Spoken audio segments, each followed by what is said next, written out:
Okay people, good afternoon. चलिए जी start करें।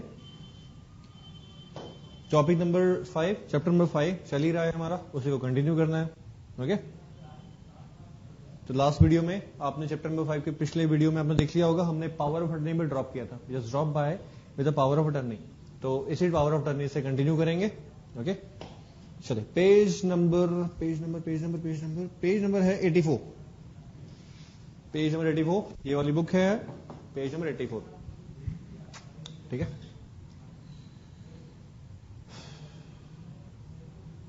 तैयार, शुरू, गेट सेट गो। क्या वो किसी के पास बुक नहीं है क्या? अरे जहां रखी है वहां से उठा लो। ओके रोशनी कम आ रही है क्या? मैं काला हो गया हूं? आई डोंट नो एक्चुअली यहाँ पे मतलब it's not about the light का थोड़ा प्रॉब्लम है। ऐसा नहीं मैं समझना कि मैं थोड़ा सांवला या काला हो गया हूं। Don't worry, okay I am very good. So let's start the power of attorney. जहां लिखा है power of attorney, is not the power of attorney, वहां लिखेगा important for exam. Important power of attorney के शॉर्ट नोट एग्जाम में पूछने को आते हैं और ये इंपॉर्टेंट है। और पावर ऑफ अटर्नी एक ऐसा टॉपिक है जो आपके 3 चैप्टर में अलग अलग जगह बताया गया, यानी कि इसी बुक के अंदर पावर ऑफ अटर्नी एक बार नहीं बल्कि 2-3 बार दिया गया अलग अलग चैप्टर में। तो आप खुद सोचिए, जब एक सिंगल टॉपिक 2-3 बार दिया गया है अलग अलग चैप्टर में एक ही सब्जेक्ट के अंदर, तो इंपॉर्टेंट नहीं होगा। लेकिन तीनों चैप्टर के अंदर ऑब्वियसली पावर ऑफ अटर्नी का मतलब एक ही तो है, एक ही मतलब होता है। तो यहां पर भी वही मतलब है पावर ऑफ अटर्नी का। ठीक है जी, तो इसका मतलब समझेंगे, लेकिन उसके पहले यहां बिल्कुल लीजिएगा इंपॉर्टेंट, ये इंपॉर्टेंट एग्जाम्स के लिए। और आपके एग्जाम में शॉर्ट नोट पूछने को आएगा, पावर ऑफ अटर्नी क्या होती है, कितने प्रकार की होती है और किसके इस्तेमाल के लिए इसको बनाया जाता है। और हो सकता है आपके एग्जाम में ये भी पूछ लिया जाए कि पावर अटर्नी को बनाने के तरीके क्या होते हैं और इसको बनाने से पहले किन किन बातों का ख्याल रखा जाता है। ठीक है, तो चलिए इसकी बात करते हैं। पेज नंबर 84 है हमारे पास, और उसके पहले जो हमारे पोर्शन थे पार्टनरशिप वगैरह के, वो हमने निपटा लिए हैं। तो क्या होता है पावर ऑफ अटर्नी, जरा इसकी बात करता हूं। सर आपको बताया था मैंने शायद लास्ट क्लास में, यानी कि वीडियो नंबर 1 में, इस चैप्टर नंबर 5 के वीडियो नंबर 1 में, कि कोई काम ऐसे होते हैं जिस काम को हम पूरा करना पसंद नहीं करते, तो उस काम को हम किसी और को ट्रांसफर करते हैं। देयर आर फ्यू ट्रांजेक्शंस विच मे और may not be performed by the first person. So what the first person do? The first person assign his rights or duties to the second person and request the second person please perform this task on my behalf. मेरे behalf पर आप ये task perform कर दीजिए। तो जो second person है जो ये काम करना चाहता है, the second person is acting as a agent on the behalf of the first person. The first person is acting as a principal. We have 2 parties, the principal and the agent. Okay, and the principal has transferred और assigned his rights to the second person. First person ने अपने rights को assign कर दिया second person को, लेकिन कैसे करेगा? बोलकर या लिखकर? बोलकर नहीं, लिखकर। रिटर्न में होना चाहिए, स्टैम्प पेपर के ऊपर होना चाहिए। On a stamp paper we write down I hereby transfer और assign my rights dash and dash to the second person. मैं अपने अधिकार दूसरे पर्सन को ट्रांसफर करता हूं। ये सारी बात है। ये पूरा लिखा जाएगा, प्रिंट आउट निकाला जाएगा और साइन करेगा फर्स्ट पर्सन। और साइन करने के बाद उसको हम उसको साइन करने के बाद हम उसको सेकंड पार्टी को दे देते हैं, और सेकंड पार्टी उसको लेके जाएगा वहीं पे उस जगह पे, और जहां पे उसको पेश करना है, और वहां पे और जाके बोलेगा कि भाई जो फर्स्ट पर्सन है वो तो नहीं आया, उसके बिहाफ पर मैं यहाँ पे आया हूँ। ओके, और जो काम फर्स्ट पर्सन कर सकता होगा वो सारे के सारे काम सेकंड पर्सन कर सकता है। ठीक है जी, अब इससे थोड़ा सा एग्जाम्पल भी ले लेते हैं, जो लाइव एग्जाम्पल्स होता भी है मार्केट में और आजकल होते भी हैं हर जगह पे। जैसे कि हमने लास्ट क्लास में एग्जांपल लिया था, पिछले वीडियो में एग्जांपल लिया था, video number 1 of chapter number 5 में। Let's like you are a company secretary of any company. I repeat, you are a company secretary of any company. Your director asks you to appoint some advocate on the behalf of the the director. Director के ऊपर कोई मुकदमा चल गया है and you director ask you to appoint some advocate on your behalf because the director has been issued with a summon by the court of law. Court ने director को summon issue किया है कि उसको कोर्ट पे पेश होना पड़ेगा। अब इतना बड़ा डायरेक्टर कोर्ट पे तो जाएगा नहीं, इंसल्ट होती है भाई कैमरा के सामने, मीडिया के सामने, ऑब्वियस सी बात है। तो जो डायरेक्टर्स होते हैं वो अपना एक राइट या ड्यूटी ट्रांसफर करते हैं अपने एडवोकेट को, and ask the advocate to just go in the court of law and give the presence on their behalf, उनके बिहाफ पर प्रेजेंस मार्क कर देगा। तो जो एडवोकेट है वो जो भी करेगा कोर्ट के अंदर, हम ऐसा मानेंगे कि वो किसने किया है, डायरेक्टर ने किया है, हमारे कंपनी के मैनेजिंग डायरेक्टर ने ही किया हुआ है। ठीक है जी। तो ये जो काम लिखा जाएगा, ये जो बातें लिखी जाएंगी, इसको हम बोलते हैं पावर ऑफ अटर्नी। जो पावर ऑफ अटर्नी साइन करेगा कौन, मिस्टर मैनेजिंग डायरेक्टर साइन करेंगे, और इस पे लिख देंगे कि जो कोर्ट में जाना है, जो कोर्ट में बातें होनी है, इस काम के लिए मैं अपने मिस्टर XYZ को एज ए एडवोकेट अपॉइंट करता हूं। ओके। अब पावर ऑफ अटर्नी दो प्रकार की हो सकती है, एक तो बोलते हैं जनरल और एक बोलते हैं स्पेशल। सुनिए ध्यान से। जनरल पावर ऑफ अटर्नी वो पावर ऑफ अटर्नी होती है जहां पे हम किसी पर्सन को अपनी सारी ड्यूटीज या सारे राइट्स को ट्रांसफर कर देते हैं, और जहां पे हम एक पर्टिकुलर राइट को ट्रांसफर नहीं करते।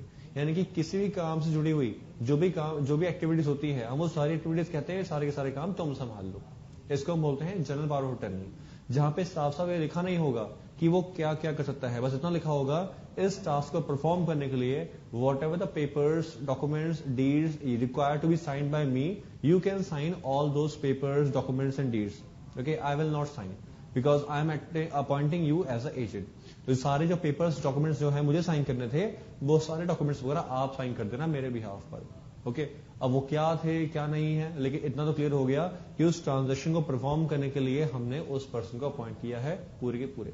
तो ऐसे पेपर को हम बोलते हैं जनरल पावर ऑफ अटर्नी। लेकिन कभी कभी हम किसी बंदे को अपॉइंट करते हैं और कहते हैं कि भाई मेरे बिहाफ पर तुम्हें काम दिया जा रहा है, लेकिन तुम्हें सारे काम नहीं करने, सिर्फ एक पर्टिकुलर ये वाला काम करना है। तुमको सिर्फ इनकम टैक्स डिपार्टमेंट के आगे मेरा ये डॉक्यूमेंट को पेश करना है और वहां जाके हाजिरी लगवा के आ जाना है। तो इसको हम बोलते हैं स्पेशल पावर ऑफ अटर्नी, जो सिर्फ एक स्पेशल वर्क के लिए, एक स्पेसिफिक वर्क के लिए दी जाती है। किसका स्कोप बड़ा हुआ, जनरल का या स्पेशल का? जनरल का, क्योंकि जनरल के अंदर वो जो एजेंट है हमारा, he can perform any task. लेकिन जो हमारा स्पेशल पावर अटर्नी है, स्पेशल पावर ऑफ अटर्नी में the party can perform only that particular part for which the party has been appointed, जिसके लिए पार्टी को अपॉइंट किया गया है। ठीक है, इसको बोलते हैं power of attorneys and this and that. अच्छा, मान लीजिए कि क्या पावर ऑफ अटर्नी को कैंसिल करवाया जा सकता है? आंसर यस, हो सकता है कि हमने अपना एजेंट अपॉइंट किया हो 2 साल तक के लिए, और 1 साल 1.5 साल निकल गया, अब हमें लगता है कि हमें उसको पावर देने की जरूरत नहीं है, अब वो काम हम खुद ही कर सकते हैं। तो आप चाहे तो पावर अटर्नी को बीच में कैंसिल कर सकते हैं। कैंसिल का मतलब क्या होता है? रिवोक कर सकते हैं। दूसरा, पावर अटर्नी हमने ट्रांसफर तो की है, लेकिन दूसरा एजेंट है वो हमारी जो ड्यूटीज है उसको ठीक से निभा नहीं रहा, ठीक से परफॉर्म नहीं कर रहा, तो यार जब करना ही था वो काम हम ही कर लेते, तो हम चाहे तो पावर अटर्नी को कैंसिल भी कर सकते हैं। तो पावर अटर्नी कई वजह कैंसिल हो सकती है, ओके, उसकी बात भी हम करेंगे। तो आपके लिए फिलहाल क्या है, पावर ऑफ अटर्नी जो यहां लिखा हुआ है, definition and meaning of power of attorney, the definition and meaning of power of attorney, okay, उसको एक बार पढ़ लीजिएगा। फर्स्ट पैराग्राफ एक बार पढ़िए जरा, read yourself please, read yourself.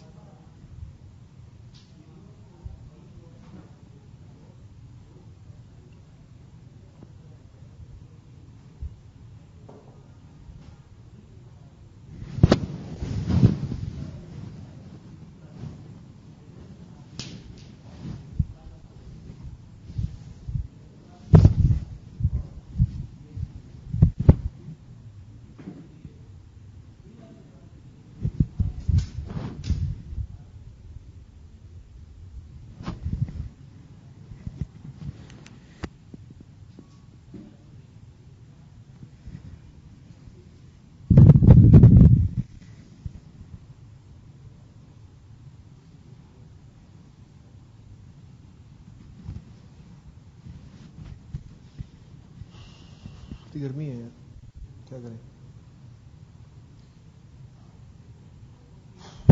उसी आपके पास आ गई, आपने पढ़ा इसको, फर्स्ट पैराग्राफ को। Let's read the first paragraph. The power of attorney is a document. Power of attorney ऐसा डॉक्यूमेंट होता है जिसमें वन और मोर पर्संस गिव अथॉरिटी, जिसमें एक या एक से ज्यादा लोग अपनी अथॉरिटी, अपनी पावर देते हैं किसको? दूसरे लोगों को, वन और मोर पर्संस को। ठीक है, किस चीज के लिए? टू एक्ट इन हिज और देयर प्लेस, जो उनके जहां पे जाके काम कर सके, in on their place and instead यानी कि उनकी जगह पे। ओके, ये स्टेड नहीं है, स्टेड को ठीक कीजिएगा, ये इंस्टेड है।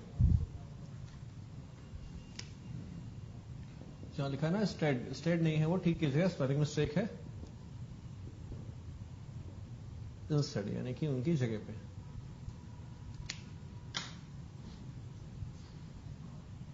ठीक है, कॉपी कर लीजिए।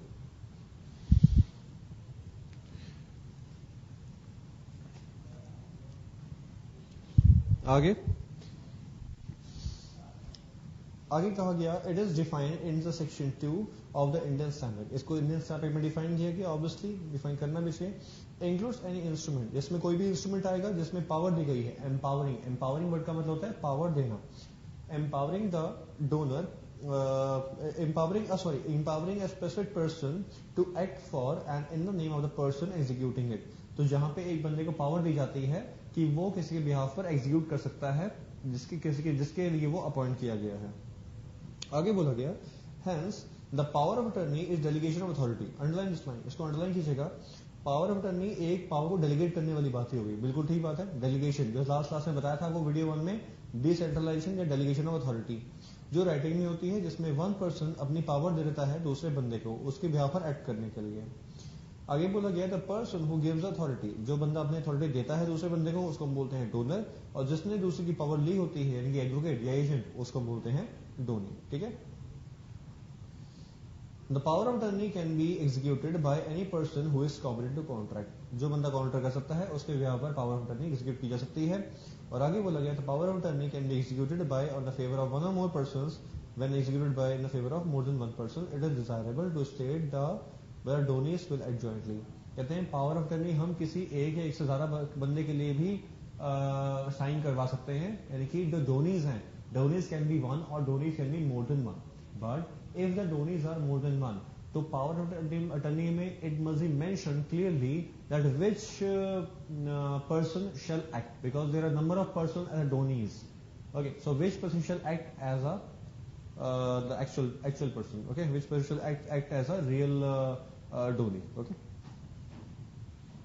तो अब एक काम करिएगा, जो फर्स्ट पैराग्राफ है आपका, फर्स्ट पैराग्राफ को कवर कीजिएगा और वहां लिखेगा मीनिंग ऑफ, फर्स्ट पैराग्राफ के बगल में लिखेगा meaning of POA। Okay, POA only for this class, not for exams. Exam में आप POA नहीं लिखेंगे, एग्जाम में आप लिखेंगे power of attorney. Okay, the first paragraph cover कर लीजिए, लिखिएगा meaning of POA। Second paragraph cover कर लीजिएगा, लिखिएगा parties under POA। POA parties कौन सी होती हैं। सेकेंड जो थर्ड लाइन है इसमें उसको कवर कर लीजिएगा, एक ही जो लाइन है उसको कवर कीजिएगा,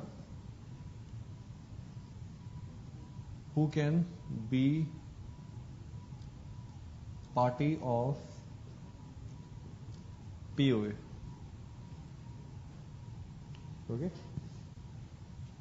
और जो फोर्थ पैराग्राफ है वहां लिखेगा कवर करके, फोर्थ पैराग्राफ में POA in favor of joint donees।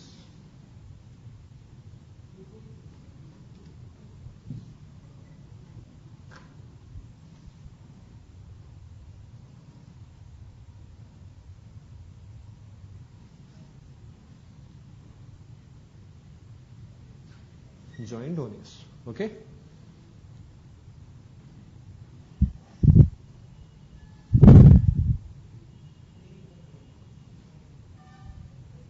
चलिए आगे बढ़ते हैं। जनरल पावर ऑफ अटर्नी या special power of attorney exam के लिए इंपॉर्टेंट है। What is general power of attorney, जरा पढ़ते हैं। कहते हैं power of attorney executed for the purpose of generally representing another person for performing more than one act is known as general power of attorney. तो जहां पे हमने एक पावर अटर्नी बनाई हो एक या एक ज्यादा काम को करने के लिए, वो काम क्या है ऐसा कुछ खास डिफाइन नहीं किया गया, उसको बोलते हैं general power of attorney. Okay, आगे बोला गया है स्पेशल पावर अटर्नी क्या होती है। स्पेशल पावर अटर्नी का मतलब होता है जो एग्जीक्यूट की जाती है for the purpose of the specific act, किसी स्पेसिफिक एक्टिविटी के लिए। It is also called as particular power attorney, तो इसको पर्टिकुलर पावर अटर्नी भी हम कहते हैं। The specific act is meant to imply either specific act और act relating with to each other. Specific act का मतलब यही नहीं हो गया कि सिर्फ एक ही काम करेगा, इसका मतलब ये भी हो गया कि अगर एक काम है वो तो करना ही करना है, लेकिन उसको पूरा करने के लिए अगर कोई छोटे मोटे और भी काम करने पड़ते हैं तो ऑब्वियसली बात है वो भी साथ में काम करेगा, तो उन सबको भी हम स्पेसिफिक एक्ट में ही काउंट कर लेंगे और उस पावर अटर्नी को हम नाम अभी भी वही देंगे, यानी कि स्पेशल पावर अटर्नी। ओके, आगे registration of the power attorney. क्या पावर अटर्नी की रजिस्ट्रेशन कंपलसरी है? आंसर इज बिल्कुल कंपलसरी होगी एज पर रजिस्ट्रेशन एक्ट 1908 के हिसाब से। अगर उस पावर अटर्नी पे जो स्टैम्प पेपर है उसकी वैल्यू 100 या 100 रुपए से ज्यादा है तो कंपलसरी है, जो सेक्शन इसमें आता है, जो सेक्शन 17 में आता है। ठीक है, आगे बोला गया इन general the registration of power attorney is not compulsory even if it deals with the IP. Underline कीजिएगा इस लाइन को, it is not compulsory. Okay, तो देखिएगा आपको भी डिस्कस किया गया था, कहां गया, कि पावर अटर्नी की जो रजिस्ट्रेशन है वो कंपलसरी हो जाती है तब जब वो सेक्शन 17 में आता है, अगर वो 18 में आएगा तो नॉन कंपलसरी है एज पर रजिस्ट्रेशन एक्ट 1908। हमें पता है ना, आपने पढ़ा था एग्जीक्यूटिव में, दो पार्ट थे, सेक्शन 17, ये तो मैंने लास्ट क्लास में बताया भी था आपको, 18 इसमें आती है कंपल्सरी डॉक्यूमेंट्स रजिस्टर्ड, इसमें आती हैं optional documents to be registered. Okay, तो कंपल्सरी है, बिल्कुल कंपल्सरी है, यहां आता है तो, और ऑप्शनल बन जाएगा अगर वो 18 में आएगा तो, और 17 में कब कब आता है, जब उसकी वैल्यू 100 या 100 से ज्यादा होती है। दोबारा पढ़ते हैं। इन जनरल कहते हैं आमतौर पे जो पावर अटर्नी की जो रजिस्ट्रेशन है वो कंपल्सरी बिल्कुल नहीं है, भले ही वो पावर अटर्नी इमूवेबल प्रॉपर्टीज के से जुड़ा हो। ठीक है, लेकिन आगे बोला गया कभी कभी पावर अटर्नी की रजिस्ट्रेशन कंपल्सरी हो भी जाती है, जैसा आपको भी मैंने कहा था। किन के केस में, ये आपको 2-3 केस दिए गए हैं। नंबर 1, अगर पावर अटर्नी ऐसी पावर अटर्नी है जो ऑथराइज करती है डोनी को, डोनी मतलब जिसको हमने एजेंट बनाया है, एजेंट को ऑथराइज करती है to recover the rent of the immovable property belonging to the donor for the donees own benefit, for the donees own benefit. ठीक है, यहां पे बोला गया कभी कभी ऐसा होता है जो डोनर है, डोनर की अपनी कोई प्रॉपर्टीज वगैरह है और वो प्रॉपर्टीज से कुछ रेंटल वगैरह निकलवाना है, तो जो डोनर है वो एजेंट अपॉइंट करता है, यानी कि वो कोई अपना डोनी अपॉइंट करेगा और डोनी को बोलेगा कि भाई मेरे बिहाफ पर उस प्रॉपर्टी में से रेंटल वगैरह निकलवा लो, और अगर तुम प्रॉपर्टी में से रेंटल वगैरह निकलवा लोगे तो मैं तुम्हें इतना % कमीशन दूंगा। ओके, आपको शायद ये पॉइंट समझ में नहीं आया होगा। तो सर आप सब मॉल जाते हैं, कॉम्प्लेक्स जाते हैं, बड़े बड़ी जगह घूमते हैं, है ना, सब पता है मुझे, मैं सब देखता हूं। कहां कहां जाते हो आप? वॉइस। तो सर मैं कहता हूं छोड़ो, ऐसे देख लेते हैं।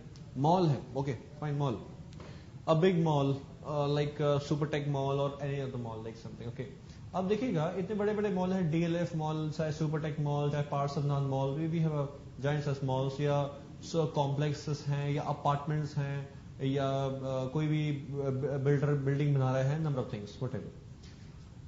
अब देखिए मॉल में इतनी सारी दुकानें हैं, सारी दुकानें क्या सोल्ड होती हैं या रेंटेड पे भी होती हैं? किराए पर भी होती हैं, किराया बहुत हैवी होता है। ओके, तो सर अगर आप मॉल में कोई दुकान खोल के बैठते हैं तो दुकान का आप किराया पे करते हैं, किराया आपको मंथली पे करना होता है, आपने वो दुकान लीज पे ली होती है, समथिंग। अगर वो मॉल बनवाया है डीएलएफ ने, उस मॉल का नाम ही है डीएलएफ मॉल, बताइए हर महीने किराया लेने के लिए क्या डीएलएफ का मालिक आएगा? नहीं। क्या डीएलएफ का फाइनेंस डिपार्टमेंट आएगा? नहीं। क्या डीएलएफ की तरफ से कोई रिकवरी एजेंट आएगा, मुन्ना भाई लाइक समथिंग? बिल्कुल नहीं।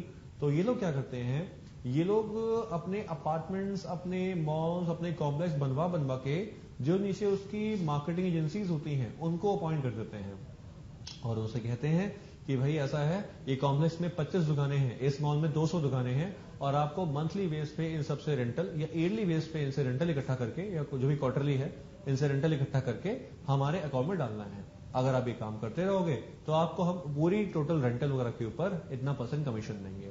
ओके, तो जो मार्केट एजेंसी है वो बड़ी खुश होती है, कहते सर बस इतनी सी बात।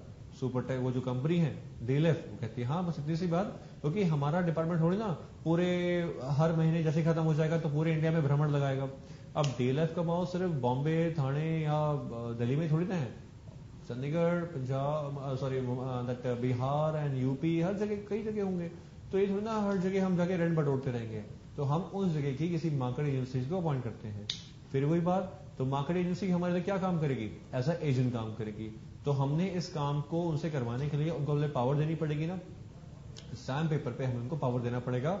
बनाएंगे हम सिंपल सी पावर ऑफ अटर्नी, इस पर लिखेंगे कि डोनर की जो यानी कि जो हमारी डीएलएफ की डोनर की जो प्रॉपर्टी है इमूवेबल प्रॉपर्टी, उस इमूवेबल प्रॉपर्टी में से जो रेंटल है वो निकलवाने वाला जो काम है वो काम करेगा डोनी यानी कि मार्केट एजेंसी, और बदले में हम उस डोनी को इतना % कमीशन वगैरह देंगे। इस काम को अगर हम करवाने के लिए बनाते हैं पावर टर्नी, तो उस पावर टर्नी को हमें कंपल्सरी रजिस्ट्री करवानी पड़ेगी। ठीक है, समझ में आ गया होगा आपको। Number 2 please. Power of attorney which authorizes the donee to create a charge on a certain immovable property belonging to the donor in his favor। कोई ऐसी पावर ऑफ अटर्नी भी हमारे पास है जो ऑथराइज करती है डोनी को।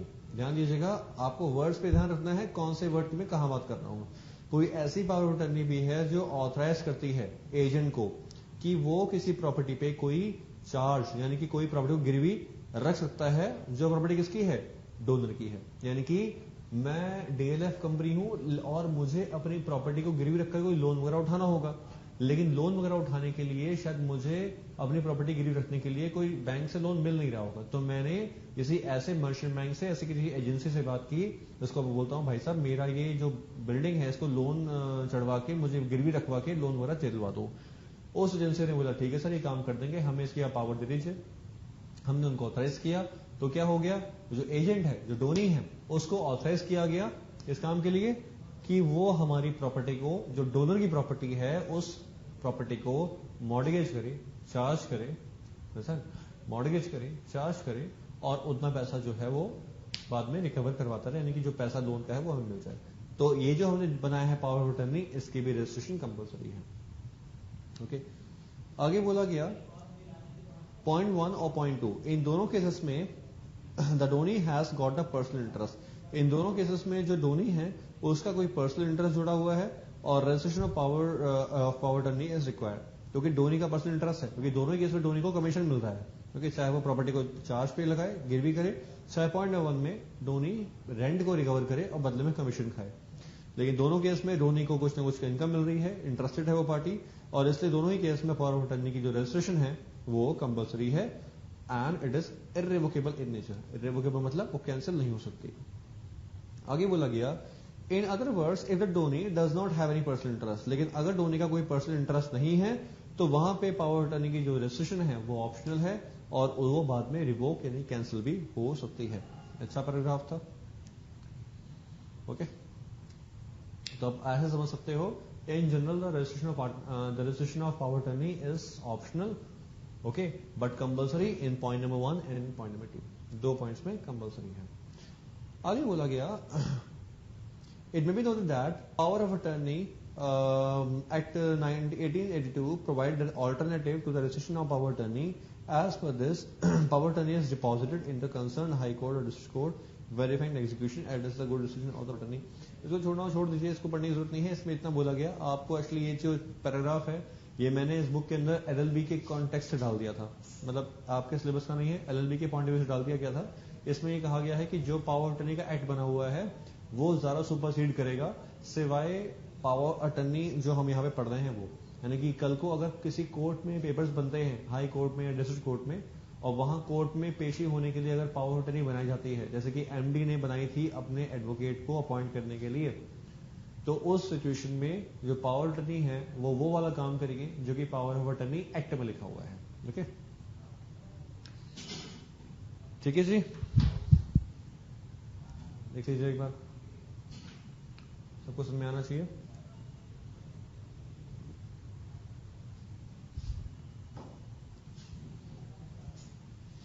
कोई दिक्कत नहीं।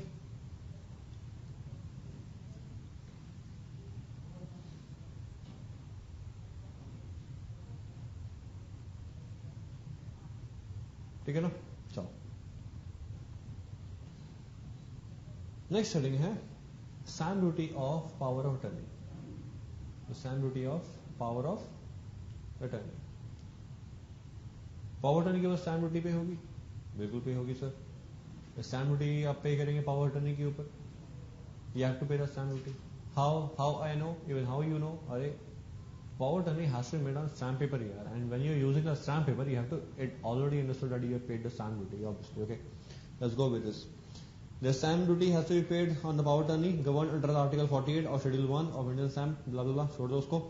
सेकंड लाइन बोलती है the states has been given the power to fix the stamp duty payable on the behalf। Her state की पावर अटर्नी अलग अलग होने के साथ साथ हर स्टेट की जो स्टैम्प ड्यूटी अलग अलग होती है। आप जानते होंगे हर स्टेट की स्टैम्प ड्यूटी अलग अलग होती है। ओके, तो इसलिए जो स्टैम्प ड्यूटी का जो इनकम होती है वो स्टेट गवर्नमेंट को जाती है, ना कि वो सेंट्रल गवर्नमेंट को जाएगी।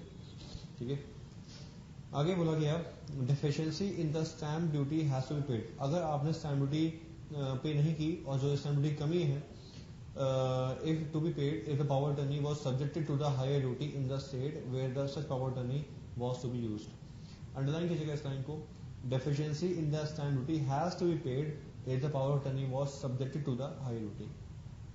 आपको किसी स्टेट में अगर ज्यादा स्टैम्प ड्यूटी बनती है तो वहां ज्यादा पे करनी पड़ेगी, और अगर आपने वहां पे स्टैम्प ड्यूटी अगर कम पे की है तो आपको उस स्टेट में स्टैम्प ड्यूटी एक्स्ट्रा ऑर्डिनरी के हिसाब से पे करनी पड़ेगी, यानी कि एक्स्ट्रा अमाउंट लगा के आपको पे करना पड़ेगा। सेक्शन 18 यही बोलता है उन डॉक्यूमेंट्स के बारे में which have been executed outside India, जो इंडिया के बाहर बने हैं। और कहते हैं जो डॉक्यूमेंट इंडिया के बाहर बने होते हैं उसको इंडिया में लाने के बाद आपको 3 महीने के अंदर अंदर उसकी स्टैम्प ड्यूटी पे करनी होती है, 3 months time. Okay, next paragraph, the authorization to a person by a shareholder of a person to attend the meeting. Proxy के बारे में कहा गया है कि अगर आप प्रॉक्सी को अपॉइंट करते हैं कंपनी लॉ के अंदर, तो प्रॉक्सी को अपॉइंट करने के लिए आपको स्टैम्प ड्यूटी का इस्तेमाल करना पड़ता है, आपको थोड़ा सा टिकट लगाना पड़ता है। ओके, क्योंकि वो भी एक प्रकार का पावर ऑफ अटर्नी ही है। लेटर ऑफ अथॉरिटी और power attorney.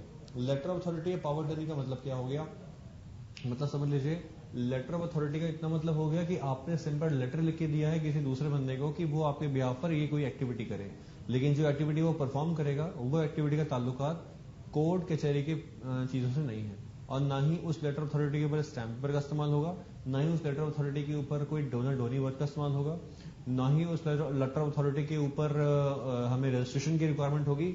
Letter of authority का सिंपल सा मतलब हो गया कि आप मेरे बिहाफ पर ये काम करने के लिए ऑथराइज हैं। वो काम कोई जनरल छोटा मोटा कभी कभी कोई भी काम हो सकता है। ओके, तो आपने सिंपल कागज के बंदे कागज के ऊपर प्लेन पेपर के ऊपर एक लेटर बना दिया, ये हो गया अथॉरिटी लेटर। तो अथॉरिटी लेटर और पावर अटर्नी दोनों अलग अलग चीजें हैं, इनको आप मिक्स ना करें। The authorization to the person by the state shareholder, sorry ये तो हो गया था। नीचे बोले कि letter authority is nothing but a power attorney. Letter authority एक प्रकार का पावर अटर्नी ही है। They are executed on plain paper and not on stamp. बस वो फर्क क्या है, वो प्लेन पेपर पे होता है, स्टैम्प पेपर पे नहीं होता। Letter of authority are usually issued by for collecting some documents. आमतौर पे इशू किया जाता है कुछ डॉक्यूमेंट्स इकट्ठे करने के लिए, पेपर्स इकट्ठे करने के लिए, डिविडेंड या इंटरेस्ट वगैरह के लिए दूसरे के बिहाफ पर। बिल्कुल ठीक बात है, ये तो आप भी करते हैं कि यार वहां जाना उस ऑफिस में और वो फाइल निकाल के ले आना। अब वहां अगर हम जाएंगे और फाइल निकालेंगे तो मुझे मना किया जाएगा, तो मैं कहता हूँ सर आप अपना कोई कार्ड दे दो, तो वो बोलता है हाँ ठीक है मैं तुम्हें अपना कार्ड देता हूँ और लिख कर देता हूँ कि तुम्हें मैंने भेजा है। तो तुम्हें मैंने भेजा यानी कि क्या हो गया, तुम्हें मैं इस काम के लिए ऑथराइज करता हूँ। ये पावर अटर्नी तो नहीं है ना, नो पावर अटर्नी नहीं है, इसमें कोई कोर्ट केस की बात नहीं हो रही। तो वहां पे एक बंदे ने लिख कर दिया कि वो जाके वहां पे जाके मेरे बिहाफ पर पेपर्स को निकलवा सकता है और फाइल लिख के आ सकता है। ये हो गया लेटर ऑफ अथॉरिटी, एक ऐसा लेटर जिससे मुझे अथॉरिटी दी गई है। ठीक है, एग्जाम में लेटर ऑफ अथॉरिटी आ चुका है। स्पेशल पावर अटर्नी और जनरल पावर अटर्नी भी आ चुका है। कम रजिस्ट्रेशन ऑफ पावर अटर्नी भी आ चुका है। पेज नंबर 90, ये ट्रस्ट डीड है आपका, लास्ट पार्ट है सर। और अगर आप इसको समझ लेते हैं तो ऑब्वियसली आपका चैप्टर जो है वो खत्म हो जाएगा। ट्रस्ट डीड को मैंने कहा था आपसे कि आप इसको एक बार देखेंगे। वीडियो 1 के आखिरी 2-3 मिनट में मैंने बताया था ट्रस्ट डीड आपको अपने आप देखना है हल्का सा। मैं आपको फिर भी इसका ओवरव्यू दूंगा कि आखिर ट्रस्ट डीड होती क्या है। देखिएगा, कोई छोटा एग्जाम्पल लेते हैं ताकि आपको समझ में आ जाए, क्योंकि जिन स्टूडेंट्स को पता है वो तो अच्छी बात है, लेकिन जिनको नहीं पता उनको बहुत ही छोटा एग्जाम्पल देके बताना होगा। ट्रस्ट डीड, ये वो ट्रस्ट नहीं जो आप सोच रहे हैं। ट्रस्ट मतलब लाइक ना विश्वास में ट्रस्ट। लाइफ में कभी भी ट्रस्ट वर्ड आए या ट्रस्टी वर्ड आए तो ट्रस्ट वर्ड का हमेशा मतलब होता है कि कोई ऐसे इंसान की बात कर रहे हैं जो किसी का पैसा संभाल के रखा हुआ है। कोई ऐसा पर्सन, कोई ऐसी एंटिटी जिसने किसी का पैसा संभाल के रखा हुआ है, उस टाइम पर वापस कर देगा, बस संभाल के रखा हुआ है। बीच में अब इतना जो भी है एक्सपेंस, इनकम, वो जो कमीशन है वो काट लेगा। ऐसे इंसान को हम बोलते हैं ट्रस्टी।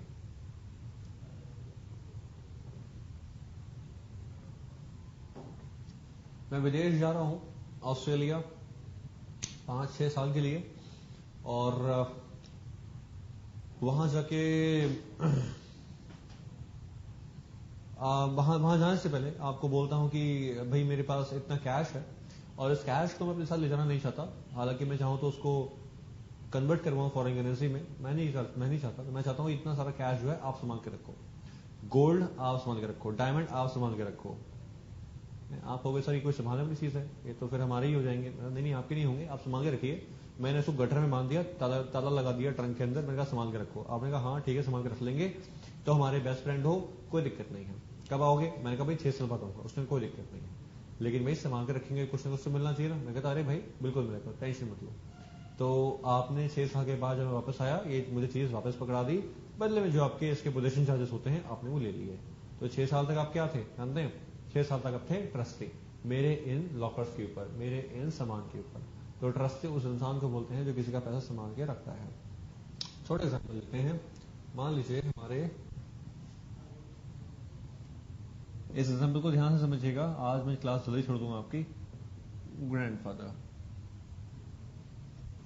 ये हो गया हमारा माइनर सन, ओके। और ये हो गई हमारी कोई एनजीओ। अब ग्रैंडफादर को लगता है कि भाई वो तो ओके टपकने वाले हैं। ग्रैंडफादर थिंग्स कि भाई मुझे कुछ कहीं हो ना जाए, और उनकी बहुत प्रॉपर्टी है, वो अपनी प्रॉपर्टी देना चाहते हैं अपने माइनर सन को, ओके, अपने माइनर ग्रैंड सन को, या जो भी है माइनर सन को। अभी वो बच्चा बहुत छोटा है, उसकी उम्र अभी 14 से भी कम है और 8-10 साल का है, वो अभी करोड़ों की प्रॉपर्टी संभाल नहीं पाएगा। तो ग्रैंडफादर क्या करते हैं? ग्रैंडफादर लिखते हैं एक डॉक्यूमेंट और पूछते हैं इस एनजीओ से, कहते हैं भाई आप एक चैरिटेबल, आप एक समाज संस्था है, तो आप मेरी प्रॉपर्टी को संभाल के रखिए, और जब मेरा बच्चा बड़ा हो जाएगा तो ये प्रॉपर्टी उसको आप दे दीजिएगा। एनजीओ बोलती है सर कोई दिक्कत नहीं है, संभाल के रखेंगे, हम कर्नाटका की एनजीओ हैं, जो भी हैं, हम रेड क्रॉस सोसाइटी है, जब बच्चा बड़ा हो जाएगा इसको हम आपकी प्रॉपर्टी पकड़ा देंगे खुशी खुशी, कोई दिक्कत नहीं है। ऐसा भी हो सकता है जो यहाँ पे ग्रैंडफादर ये बोल सकते हैं कि जब ये जो माइनर बच्चा है, जब मेरा डॉक्टर बन जाएगा, इंजीनियर बन जाएगा, कंपनी सेक्रेटरी बन जाएगा, फिर तो कभी नहीं मिल पाएगी प्रॉपर्टी तो पॉसिबिलिटी, तो तब ये प्रॉपर्टी उठाकर मेरे माइनर सन को दे देना, ओके। तो क्या हुआ? एक एग्रीमेंट हुआ किसके बीच में? एनजीओ और ग्रैंडफादर के बीच में। क्या हुआ? अभी कॉपी मत कीजिएगा, कॉपी आराम से कर लेना। एक एग्रीमेंट हुआ, ओके। आपको दिखाई नहीं दे रहा ना, मेरे ख्याल से थोड़ा बड़ा करते हैं।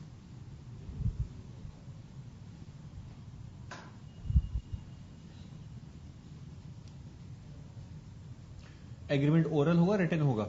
एग्रीमेंट रिटन नहीं होगा सर, ओरल कौन बातें तो हम करते ही नहीं है, वो रिटन होना चाहिए। स्टैम्प पेपर है, प्लेन पेपर पे? स्टैम्प पेपर पे, ओके। सारी सरकारी चीजें स्टैम्प पेपर पे होनी चाहिए, इसका मतलब स्टैम्प ड्यूटी पे होनी होगी। स्टैम्प पेपर पे है, रिटन फॉर्म में है, और फादर ने एनजीओ को ये बोला कि मुझे कुछ हो गया तो मेरी प्रॉपर्टी जो है वो मेरे बच्चे के नाम कर देना। एनजीओ ने बोला ठीक है सर, ओके। प्रॉपर्टी कितने की है? प्रॉपर्टी है लेट्स से 10 करोड़, 10 करोड़ की प्रॉपर्टी, ओके। ओके, किसके बीच में एग्रीमेंट हुआ? Grandfather and NGO. अब हमारी पार्टीज कौन कौन सी हुई? ग्रैंडफादर को हम बोलते हैं ऑथर। ऑथर वो जो बुक्स लिखता है वो वाला ऑथर नहीं। ऑथर का मतलब यहां पर है जो लाइक जो वो डॉक्यूमेंट लिख रहा है उसको बोलते हैं ऑथर। एनजीओ कौन हो गया? एनजीओ हो गया हमारा ट्रस्टी। ओके, जो प्रॉपर्टी को संभाल कर रखेगा 10 करोड़ की प्रॉपर्टी को। और माइनर, अल्टीमेटली प्रॉपर्टी मिलने किसको है? माइनर को। तो ये कौन हो गया हमारा? बेनिफिशियरी। इसको अल्टीमेटली बेनिफिट मिलने वाला है, बेनिफिशियरी। ओके, और जो एग्रीमेंट हमने साइन किया है, एग्रीमेंट को हमने क्या बोल दिया? ट्रस्ट डीड या ट्रस्ट डॉक्यूमेंट या trust agreement. Okay, trust deed. जो प्रॉपर्टी है उसको हमने क्या बोल दिया? Trust property. और जो ये ट्रांजैक्शन हुई है इसको हमने क्या बोल दिया?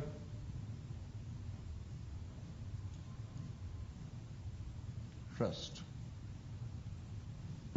ओके, इसे कॉपी कर लीजिए, कॉपी कर लीजिए इसे फटाफट। फिर इसमें थोड़ी सी उधेड़ बुन करेंगे ना, मजा आएगा।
जी कॉपी,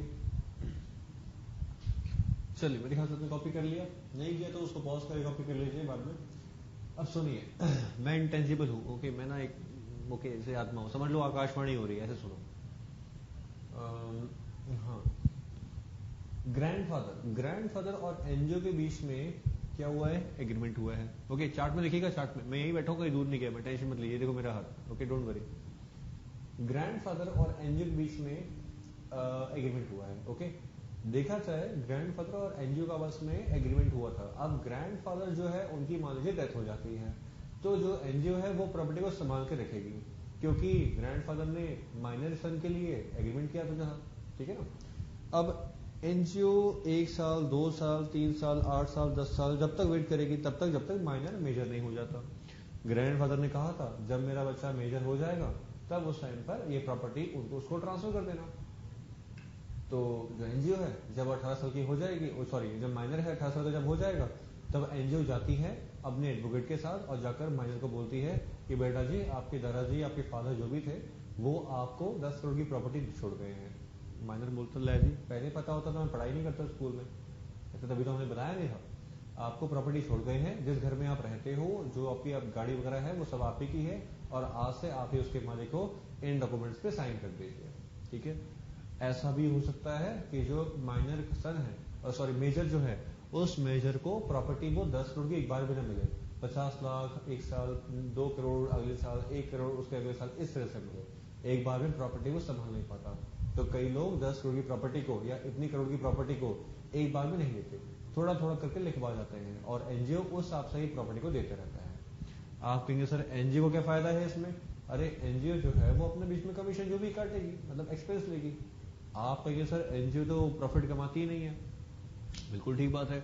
अरे प्रॉफिट नहीं कमाएगी लेकिन जो खर्चा होगा वो तो बेयर करेगी ना, एक्सपेंस तो करेगी, बिल्कुल करेगी।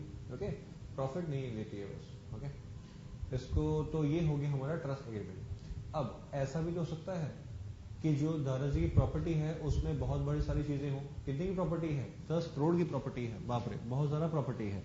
तो 10 करोड़ की प्रॉपर्टी में से गाड़ी हो, 2-3 गाड़ियां हो, एक दो बड़े बड़े फार्म हाउस हो, एक आध खेत भी हो, तो काफी कुछ हो सकता है। Okay, it could be number of things. तो इस प्रॉपर्टी के अंदर तो एनजीओ ने क्या किया, इनमें से किसी एक प्रॉपर्टी को इस्तेमाल करना शुरू कर दिया। तो क्या एनजीओ को इस्तेमाल करना अलाउड था? बिल्कुल अलाउड नहीं था। और अगर एनजीओ काम करती है तो माइनर चाहे तो अपने किसी गार्जियन को रखकर इस एनजीओ के पर मुकदमा करवा सकता है। ठीक है, चलो जी। तो पहला तो ये केस हो गया। दूसरा केस हो गया एनजीओ ने प्रॉपर्टी मेजर होने के बाद माइनर उसको दे दी थी। तीसरा केस हो गया अगर एनजीओ प्रॉपर्टी का इस्तेमाल करती है तो माइनर जो है वो इसके ऊपर केस कर सकता है। ठीक है ना। और अगर मैं कहूंगा कि कल को एनजीओ जो है वो ये लगता है कि 10 करोड़ की प्रॉपर्टी संभाल नहीं पा रही ठीक से, तो एनजीओ चाहती है कि वो कोई और एनजीओ के साथ में थोड़ा हाथ बटाए, डेलीगेट करे अपनी पावर को, और 5 करोड़ की प्रॉपर्टी वो संभाले, बाकी 5 ही कोई और संभाले। तो कहते हैं आपको नीचे कोई को ट्रस्टी यानी कि कोई सब्सिट्यूट ट्रस्टी अपॉइंट करना अलाउड नहीं है। आपको ट्रस्ट अपॉइंट किया था क्योंकि आपको ग्रैंडफादर ने आपके ऊपर ट्रस्ट किया था। तो ट्रस्टी अगर आपको अपॉइंट किया गया है तो अपनी पावर आप किसी और को ट्रांसफर बिल्कुल भी नहीं करेंगे। अगर आपको करना है तो एक बार उससे एक बार पूछ लीजिए, लेकिन वो भी मेजर होना चाहिए आपको परमिशन देने के लिए, ऑथराइज करने के लिए। ठीक है, पढ़ते हैं फटाफट, थोड़ा सा पढ़ाएंगे आपको। तो ट्रस्ट क्या है? फर्स्ट पैराग्राफ देख लीजिए, ट्रस्ट में प्रॉपर्टी वगैरह की बात की हुई है। सेकंड पैराग्राफ में आपको दिखाई दे रहा होगा, उसमें ट्रस्टी कौन है और बेनिफिशियल इंटरेस्ट और ट्रस्ट डीड और ट्रस्ट मनी, ट्रस्ट प्रॉपर्टी। वो पैराग्राफ पूरा पढ़ लीजिएगा अपने आप, सेल्फ होमवर्क। ठीक है, उसके नीचे दिया गया ट्रस्ट प्रॉपर्टी के बारे में। नीचे बोला गया पर्पस और ऑब्जेक्ट ऑफ ट्रस्ट, ट्रस्ट किस लिए बनाई जाती है। कहते हैं ट्रस्ट किसी भी पर्पस से हो सकती है, बस अनलॉफुल पर्पस नहीं होना चाहिए, सारे पर्पस लॉफुल होने चाहिए। नंबर 1, ऐसा ट्रस्ट नहीं होना चाहिए जो कि लॉ द्वारा बना किया गया हो। नंबर 2, कुछ ऐसा हो जो लॉ के प्रोविजन को तोड़ता है। नंबर 3, फ्रॉड के लिए ट्रस्ट ना बनाई जाए। और नंबर 4, ट्रस्ट ऐसा ना हो जो किसी पार्टी को या प्रॉपर्टी को इंजरी पहुंचाता हो। और नंबर 5, ऐसी ट्रस्ट भी बनाना अलाउड नहीं है जो कोर्ट ने मना की हुई है। ओके, जैसे कि मान लीजिए कि जब ग्रैंडफादर की डेथ हो जाती है और जब बच्चा बड़ा हो जाता है तो वो खुद ही जाता है एनजीओ के पास कि लाओ जी मेरे दादाजी की प्रॉपर्टी 10 करोड़ की मेरे को दो। एनजीओ बोलती है बेटा ऐसा है, आपके दादाजी जो थे ना उनका पूरा नाम पता है आपको? कहता है नहीं, मुझे पता है, मेरे दादाजी का नाम था दादाजी। तो एनजीओ कहती नहीं जी सर, आपके दादाजी का जो नाम था ना वो पता क्या था? आपके दादाजी का नाम था ओसामा बिन लादेन। कहता है अच्छा ओसामा बिन लादेन, कहीं सुना तो था मैंने बचपन में, कोई था बंदा था। कहते अरे था नहीं, वो आपके दादाजी थे। तो तो एनजीओ बोलती है कि आपके दादाजी की सारी प्रॉपर्टी संपत्ति जो थी वो सारी प्रॉपर्टी इलीगल थी, सरकार ने उस संपत्ति को जब्त कर लिया है और आपको कुछ भी नहीं मिलेगा। तो ऑब्वियस सी बात है दादाजी ने जो बनाई थी ट्रस्ट वो इलीगल थी, वॉइड थी, वो अनलॉफुल थी और ऐसी डीड बनाना अलाउड नहीं है। और अगर बना देते हैं तो बाद में वॉइड करार कर दी जाएगी। और अगर ट्रस्ट में पैसा ऐसा लगा हुआ है जो पैसा टोटली इलीगल तरीके से आया था तो ऐसा पैसा हम बेनिफिशियरी को ट्रांसफर नहीं कर सकते। ठीक है, लेकिन हो सकता है कि दादाजी की प्रॉपर्टी बहुत सारी है, उस प्रॉपर्टी में से कुछ ऐसी प्रॉपर्टीज हैं जो इलीगल हैं, कुछ ऐसी प्रॉपर्टी हैं जो लीगल हैं। जैसे कि बैंक बैलेंस है वो लीगल है, एक आध दो घर बने हुए हैं वो लीगल है, लेकिन एक खेत है वो इलीगल पैसों से आया था, एक आध दो गाड़ियां हैं जो उन्होंने चोरी की रखी हुई थी अपने घर में। तो सर उस पार्ट में से हम इलीगल पार्ट ऑफ प्रॉपर्टी की ट्रांसफर नहीं करेंगे, जो लीगल पार्ट ऑफ प्रॉपर्टी है वो ट्रस्टी बेनिफिशियरी को ट्रांसफर कर देगी, जो लीगल पार्ट है। Okay, the legal part shall be transferred. इसका मतलब ये हो गया कि यहां पर हम प्रॉपर्टी को तोड़ सकते हैं। अगर प्रॉपर्टी को हम लीगल इलीगल करके ट्रांसफर कर सकते हैं और ट्रांसफर नहीं कर सकते तब तो चलेगा। लेकिन कोई प्रॉपर्टी ऐसी हो जिसको हम ये तोड़ नहीं पाएंगे कि कितना पार्ट लीगल है कितना पार्ट इलीगल है। जैसे कि दादा जी का बहुत बड़ा एक बंगला है जिसकी वैल्यू ही 10 करोड़ है, तो उस बंगले में जो पैसे लगे हुए हैं बनवाने में वो ब्लैक मनी भी है और कुछ उनका व्हाइट मनी भी है। अब कैसे पता करें? ऐसा तो होगा नहीं कि पूरा बंगलो जो है वो ब्लैक मनी से बना हुआ है और इतना जो बाथरूम है वो व्हाइट मनी से था। ऐसा तो होगा नहीं। ऐसा तो है नहीं कि मालिक को बोलते कि बेटा बाथरूम में रह लिया करो, बाकी जो घर है ना वो सरकार ने जब्त कर लिया है। तो that is not possible. So it is not possible to segregate the property और to disseminate the property into two parts, the white money and the black money. तो वहां पे क्या होगा? वहां पे सारी प्रॉपर्टी जो है वो जब्त कर ली जाएगी और सारी प्रॉपर्टी को हम इलीगल करार दे देंगे और ट्रस्ट जो है वो व्हाइट हो जाएगा। यही बताया गया आपको नेक्स्ट पैराग्राफ में 1 2 3 4 5 के बाद जो छोटा सा पैराग्राफ है। ओके, पब्लिक ट्रस्ट और प्राइवेट ट्रस्ट। पब्लिक ट्रस्ट कौन सी होती है? पब्लिक ट्रस्ट ऐसी होती है जो कि आम जनता के लिए बनाई जाती है। ओके, जैसे कि दादाजी ने मान लीजिए इस ट्रस्ट में कहा था कि अगर कुछ मुझे हो जाएगा, ओके, तो मेरी जो प्रॉपर्टी है, ओके, देखिए यहाँ बुक्स में नहीं पढ़ना, ये मुझे सुनते जाइए बस, बुक्स को छोड़ो, बुक्स को घर आराम से घर पे पढ़ लेना। ये तो आपने ऑलरेडी पढ़ा था 10 मिनट के कंप्यूटर के अंदर, ऐसे में आराम से आ जाएगा घर पे। ओके, ये वीडियो दोबारा देख लेना। अगर दादाजी ने कहा कि मेरे जो 10 अगर मुझे कुछ हो जाए तो मेरी जो 10 करोड़ की प्रॉपर्टी है वो मेरे बेटे को ना देकर जो बेचारे हैंडीकैप लोग होते हैं या फिर जो बेगरी करते हैं उनको बांट देना। तो ये जो ट्रस्ट है किसके लिए है? ये आम जनता के लिए है। इसको क्या बोलेंगे? पब्लिक ट्रस्ट या प्राइवेट ट्रस्ट? Public trust. ठीक है। लेकिन अगर दादाजी ने किसी को बोला था कि मुझे कुछ हो जाए तो ये प्रॉपर्टी मेरे फ्रेंड को या सन को या माइनर सन को जो भी है उसको दे देना, पर्टिकुलर की पर्सनली बात की गई है, उसको बोलते हैं प्राइवेट ट्रस्ट। ठीक है, प्राइवेट ट्रस्ट। नेक्स्ट है एक्सटेंशन और ट्रस्ट। ट्रस्ट का जो एक टर्म है कब खत्म हो जाएगा? पहला, जब उसका पर्पस कंप्लीट हो गया हो, एनजीओ ने प्रॉपर्टी ट्रांसफर कर दी बेनिफिशियरी को, एक्सटेंड हो गई। दूसरा, ट्रस्ट इलीगल हो गई। तीसरा, ट्रस्ट वॉइड हो गई। तीसरा, चौथा, ट्रस्ट रिवोकेबल थी और वो रिवोक भी हो गई, कैंसिल हो गई। ठीक है, दादाजी ने ट्रस्ट ही कैंसिल करवा दी। लो जी,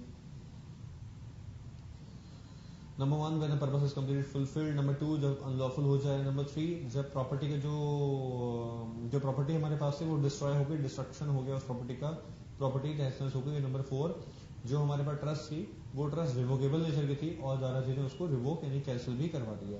ओके, रिवोकेशन ऑफ ट्रस्ट ये आपके लिए होमवर्क बन गया, इसको होमवर्क कर सकते हैं आराम से। रिवोकेशन ऑफ ट्रस्ट का मतलब है कि ट्रस्ट किस किस तरीके से रिवोक यानी कैंसिल हो सकती है। इसको जरा अपने आप देखिएगा, क्योंकि आप लोग को जब तक होमवर्क नहीं मिलता ना तो मुझे लग रहा है कि आप लोग पढ़ नहीं रहे। क्योंकि मैं बोल रहा हूँ कई बार कि आप लोग डाउट जरा मुझसे पूछ लो फेसबुक पे यहाँ वहाँ, लेकिन आप लोग डाउट पूछ नहीं रहे। हो सकता है डाउट्स ना हो, ऐसा भी जरूरी नहीं है उधर डाउट्स ना हो। आप लोग super intelligent people, super intelligent, super, लेकिन फिर भी होमवर्क जरूरी है। ओके, सिर्फ वीडियो को देखने से इट्स नॉट एनफ। वीडियो के बाद एक बार अपनी बुक्स को भी पलटिए। ये मत समझिए कि सर ने पढ़ा दिया हम बुक्स खत्म करो, बंद करो और आज दोबारा अगर पढ़ना हो तो फिर वही ईयरफोन लगा लेंगे और हम टैबलेट में अपना या लैपटॉप में अपना वीडियो जो है पढ़ लेंगे। That is something is not sufficient. You have to turn out the pages of the books. Okay, आगे बोला गया registration and the stamp duty. Obviously trust property है, स्टैम्प पेपर का इस्तेमाल किया जाएगा। The trust created by will, जो हमने ट्रस्ट बनाई है वसीयत के द्वारा, इसमें किसी स्टैम्प ड्यूटी की या रजिस्ट्रेशन की जरूरत नहीं होती। बिल्कुल सही बात है। लेकिन जो ट्रस्ट बनाई जाती है रिलेटिंग विद द मूवेबल और इमूवेबल प्रॉपर्टी की, उसमें आपको डॉक्यूमेंट की रजिस्ट्री करवानी होगी। भले ही प्रॉपर्टी की वैल्यू जो है जितनी भी हो उससे फर्क नहीं पड़ता। Deeds, work of the religious charitable endorsement must be registered if they relate to the immovable, and of course a trust declared otherwise than by a will chargeable to the stamp duty under article इतना duty vary from the state to state। एक काम करिए, इसमें थोड़ी उधेड़ बुन है तो बनाइए छोटा सा एक चार्ट।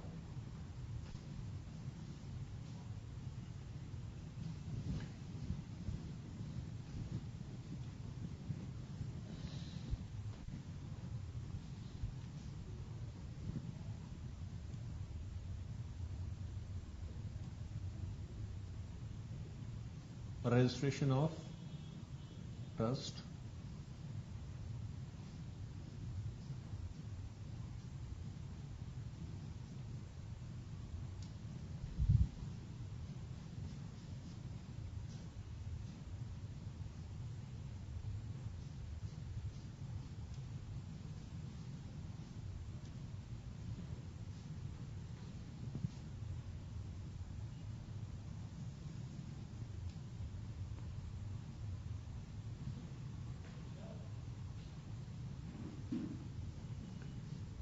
पहले है वसीयत यानी कि विल की रजिस्ट्रेशन नॉट रिक्वायर्ड।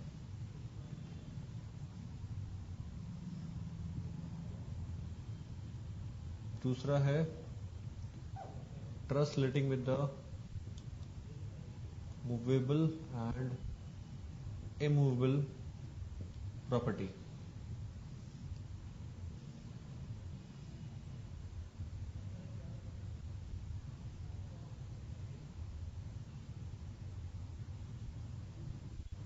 इसकी registration required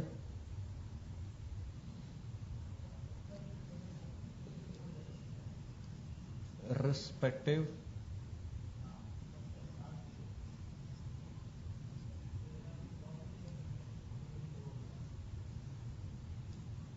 to value of property, यानी कि प्रॉपर्टी की वैल्यू कितनी भी हो इससे फर्क नहीं पड़ता। मूवेबल है, मूवेबल प्रॉपर्टी है तो रजिस्ट्री होगी। तीसरा है कोई रिलीजियस और चैरिटेबल, जिसको वहां पे वक्फ भी कहा गया है, वक्फ बोलते हैं, चैरिटेबल ट्रस्ट बनती है। एक सेकंड,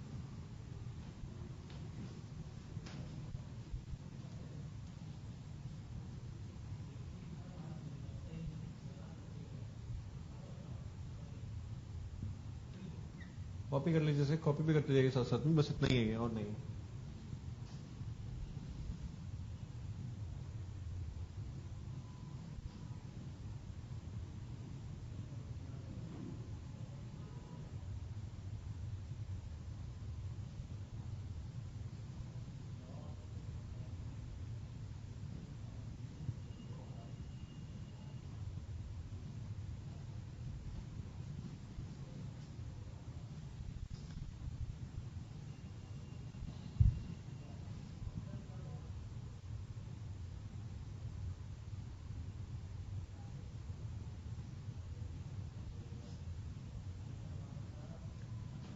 अरे यार,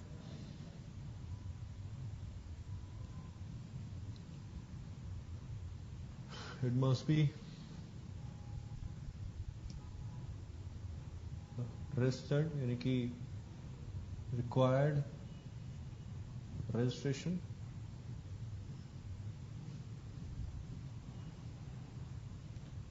will required registration if falls under article।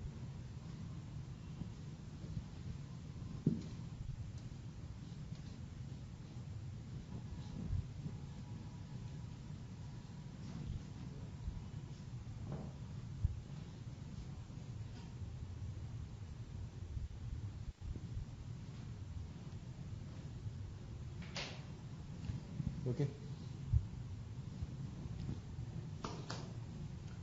ठीक है।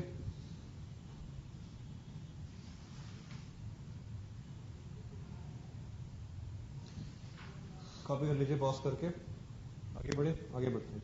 नेक्स्ट हेडिंग है डिबेंचर ट्रस्ट डीड क्या होता है। डिबेंचर ट्रस्ट डीड का मतलब बताया गया आपको कंपनी सेट के अंदर, तो वो आप कंपनी सेट में पढ़ेंगे। और कंपनी सेट में मतलब बताया गया ये आपको बता देता हूं यहाँ पे, वो ये कि डिबेंचर्स इशू करके कंपनी लोगों से पैसा उठाती है, उसको हम बोलते हैं डिबेंचर होल्डर्स। और डिबेंचर होल्डर्स का जो इंटरेस्ट है वो सेफ रहे, सिक्योर रहे और उनके पैसा डूबे ना। तो इसके लिए कंपनी जो डिबेंचर होल्डर से पैसा उठाती है, वो पैसा उठाने के बाद उसको एक बैंक अकाउंट में मेंटेन करती है और उसी बैंक को बनाती है अपना ट्रस्टी। और कंपनी कहती है अपने उस बैंकर से कि भाई हम आपसे एग्रीमेंट करते हैं कि हम इस पैसे को इस डिबेंचर के पर्पस के लिए कहीं और इस्तेमाल नहीं करेंगे। अगर इस्तेमाल करेंगे तो आप हम पर चाहे तो एक्शन ले सकते हो। यानी कि डिबेंचर ट्रस्टी जो है वो बैंकर या कोई और कमिटी, वो चाहे तो कंपनी के ऊपर निगरानी रखती है कि कंपनी डिबेंचर होल्डर के पैसे का एकदम सही इस्तेमाल हो रहा है या नहीं हो रहा है। ओके, तो ऐसे इस पर्पस के लिए कंपनी बैंक से या उस मर्चेंट बैंक से एक एग्रीमेंट करती है, उसको बोलते हैं डिबेंचर ट्रस्ट डीड। डिबेंचर के पैसे को सेफ रखने के लिए, उनके इंटरेस्ट को मेंटेन रखने के लिए। कल को डिबेंचर के पैसा अगर कंपनी वापस नहीं कर पाती है, रिडीम नहीं कर पाती है या इंटरेस्ट नहीं पे कर पाती है, तो ये बैंक ही होता है जो कंपनी की सिक्योर डिबेंचर होल्डर की जो प्रॉपर्टी है उसको बेच के पैसा निकाल के डिबेंचर होल्डर पे बांटेगा। ठीक है।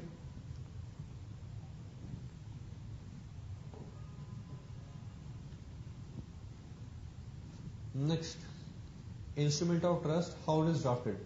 ट्रस्ट का डॉक्यूमेंट कैसे बनाया जाता है और किस तरह से ड्राफ्ट वगैरह होता है, इसकी यहां पे बात की गई। ये आपको भी नहीं पढ़ना है। आप ये भी पूछ लो भी क्यों नहीं पढ़ना है। ऑब्वियसली आपको भी इसलिए नहीं पढ़ना है क्योंकि सर ये दोबारा हेडिंग पढ़िए, इसका इसमें लिखा गया है instrument of trust, how it is drafted. Instrument of trust क्या होता है और ये ड्राफ्ट कैसे किया जाता है, किस तरह से ड्राफ्ट किया जाता है। तो ड्राफ्टिंग की बात तो हम अभी कर नहीं रहे हैं। जब हम ड्राफ्टिंग की बात करेंगे तो ड्राफ्ट करने से पहले इसको एक बार जरूर पढ़ेंगे, रीड करेंगे, और ट्रस्ट को बनाने से पहले इसको भी रीड करेंगे। इसमें से हम आइडियाज लेंगे, पॉइंट्स उठाएंगे और फिर उसको ड्राफ्ट करें। ठीक है जी। यस, ये आपका चैप्टर खत्म था और अभी खत्म हो गया है बड़े ही प्यार से। इसमें आपको कुछ और नहीं पढ़ना है। चैप्टर नंबर 5 भी चला गया।